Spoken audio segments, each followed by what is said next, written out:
yeah, andina kushika ndega nyasha panyasha,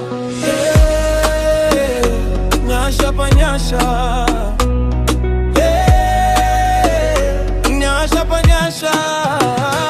nyasha panyasha, yakamira nekuda kwenyu andina kusimba ndega Jehova nime makandi simbisa nyasha panyasha, yakamira nekuda kwenyu andina kusimba ndega Jehova nime makandi simbisa. Daiva mukuru vasi andina kupera mariva kandiona pantakanga ndisina munzira dzinerima andina kona cheza asi izwire nyura kandimutsa vakandinyima vakandisiya ndega asi imi makagara pedyo neni ndakapfeka marwadzo semayekete asi nyasha dzenyu dzakandimodesa asi pano nekuti ndakakodzera ndiri pano nekuti makandida kana moyo wangu wakaremara nyasha dzenyu dzakandisimudza nyasha panyasha yakamira nekuda kwenyu andina kusimba ndega Jehova ndimi makandisimbisa nyasha panyasha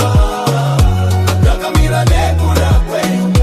andina kusimba ndega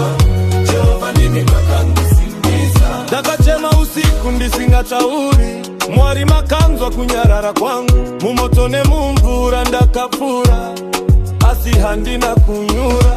zvivi zvakawanda ndinoreurura asi ropa renyu rakandichenesa handichamhanyi nenyika ndadzoka ndava wenyu ndakasununguka kana musina ini Jehova handisi chinu kana muri neni Jehova ndakwana mweya mutsvene pindai tungamirai handiri mukuru ndinoda kuvapo kwenyu nyasha